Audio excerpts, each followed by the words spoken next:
দীর্ঘদিন ধরেই ব্যারাকপুর শিল্পাঞ্চলে পাট শিল্প ধুঁকছে। সদ্য শেষ হওয়া লোকসভা নির্বাচনেও ব্যারাকপুরে পাট শিল্পের পুনরুজ্জীবন ছিল অন্যতম ইস্যু। ভোট মিটতেই ফের বন্ধ হলো একটি জুট মিল। শুক্রবার বন্ধ হয়ে গেল জগদ্দলের অ্যাংলো ইন্ডিয়া জুট মিল। শ্রমিক বিক্ষোভ ও অনুৎপাদনের কারণ দেখিয়ে বন্ধ করে দেওয়া হয়েছে জুট মিলটি। দুটি যার লোক আছে বাস ওকে ওর মতন কাজ দিতে হবে।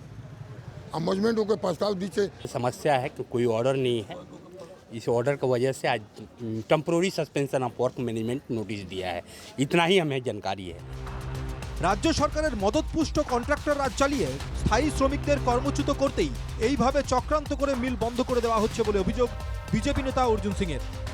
প্রত্যেকটা জুট মিলে শিফট কম করে 5-7 দিনের জায়গা 3 দিন 4 দিন চলছে। এর কারণ ছিল এরা অর্ডারে অজুহাত দেখাচ্ছিল। অর্ডারে অজুহাতটা পাঞ্জাব গভর্নমেন্টের মন্ত্রী, বাংলার মন্ত্রী, এরা টাকা চায়, আমরা মাল কিনবো, টাকা দিতে হবে। যদি অর্জুন এটা প্রমাণ করে দিতে পারে যে অর্ডার আছে জুন মাসে, মে মাসে অর্ডার ছিল গত বছরের অপেক্ষায়, আর 62টা জুট মিল চলছে, ও যদি প্রমাণ করে দিতে পারে, ও যা বলবে তাই। একটা মিথ্যেবাদী জোচ্চোর লোক, মানুষকে শুধু ভ্রমিত করে। মিল বন্ধে পাট শিল্প নিয়ে কেন্দ্রের নীতিকেই দুষেছেন ব্যারাকপুরের সাংসদ পার্থ ভৌমিক। এ নিয়ে সংসদে সরব হবেন বলে জানিয়েছেন তিনি। সমস্যার সমাধানটা পুরোটাই কেন্দ্রীয় সরকারের উপর নির্ভর করে।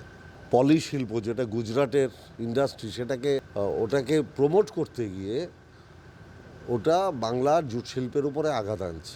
এই অধিবেশনে আমি মারাত্মকভাবে সোচ্চার হব। এই জুট শিল্প নিয়ে আমায় যতদূর অবধি যেতে হয় আমি ততদূর অবধি যাব, দলের অনুমতি নিয়ে।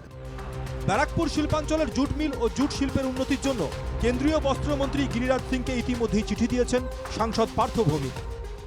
এরপরে মিল কর্তৃপক্ষ পরবর্তীকালে কি সিদ্ধান্ত নেয়, মিল চালু করবে নাকি বন্ধই রেখে দেবে, তা নিয়ে কিন্তু এখনও পর্যন্ত সিদ্ধান্ত হয়নি। কিন্তু শ্রমিকরা চাইছে যত সম্ভব তাড়াতাড়ি মিলটা খুলুক। এখন কবে এই মিল খুলবে তা নিয়ে কিন্তু অনিশ্চয়তা রয়েই গেল। জগদ্দল থেকে দেবপ্রিয় সরকার, এনকেটিভি বাংলা।